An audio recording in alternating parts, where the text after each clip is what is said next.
Assalamualaikum warahmatullahi wabarakatuh. Shalom, Om Swastiastu, Namo Buddhaya, dan salam kebajikan.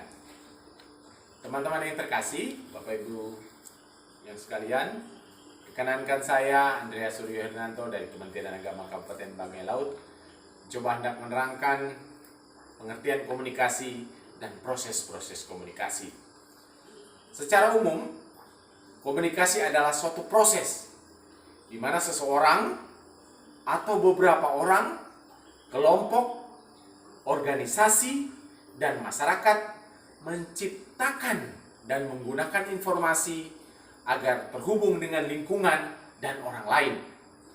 Kalau orang lain dapat menangkap dan mengerti informasi tersebut sehingga ia mempunyai suatu persamaan makna, maka dikatakan mereka berkomunikasi. Pada umumnya, komunikasi dilakukan secara lisan atau verbal dan nonverbal yang dapat dimengerti oleh kedua belah pihak. Komunikasi berasal dari kata bahasa Inggris yaitu communication. Secara etimologis atau menurut asal katanya berasal dari kata Latin, bahasa Latin yaitu communicatus, dari kata komunis yang memiliki makna berbagi atau menjadi milik bersama. Dan komunikasi secara terminologis merujuk pada adanya proses penyampaian suatu pernyataan oleh seorang kepada orang lain.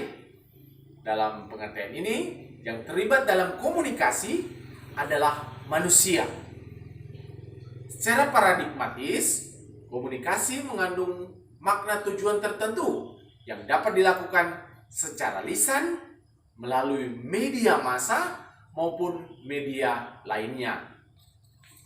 Sedangkan proses komunikasi adalah bagaimana komunikator menyampaikan pesan kepada komunikan sehingga dapat menciptakan suatu persamaan makna antara komunikan dan komunikatornya.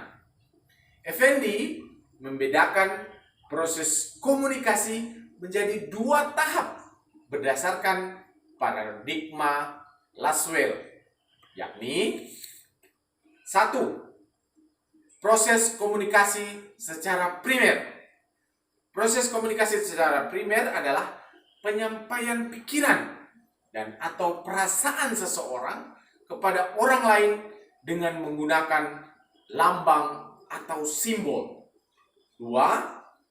Proses komunikasi sekunder adalah penyampaian pesan oleh komunikator kepada komunikan dengan menggunakan alat atau sarana sebagai media kedua setelah memakai lambang atau simbol sebagai media pertama. Para ahli berpendapat, di antaranya James A.F. Stoner, komunikasi adalah langkah-langkah antara individu melalui upaya memberikan pemahaman dan maksud lewat pemindahan pesan. Sedangkan Profesor Dr. Andes H.A.W. menyatakan komunikasi ialah hubungan kontak antara individu maupun kelompok. Everett M. Rogers mengatakan komunikasi merupakan proses-proses yang mana sebuah ide dipindahkan dari sumber yang satu menuju satu penerima maupun lebih yang bertujuan supaya tingkah laku mereka berubah. Lillyword mengatakan komunikasi ialah peralihan satu pesan dari satu sumber menuju penerima supaya mudah dimengerti. John R. Winbury dan William W. Wilmot mengatakan komunikasi merupakan sebuah upaya supaya mendapatkan makna. Stewart L. Tubbs dan Sylvia Motz menyatakan komunikasi ialah tahapan transfer makna yang dilakukan antara dua individu maupun lebih.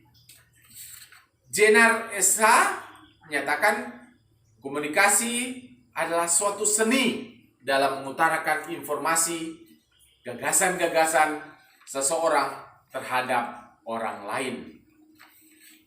Kesimpulannya, komunikasi adalah suatu proses timbal balik antara seseorang, organisasi, atau kelompok di mana yang satu memberikan informasi atau isyarat dan yang lain menerima informasi setelah ada persamaan makna atau pemahaman dengan menggunakan lambang atau simbol dan media lainnya.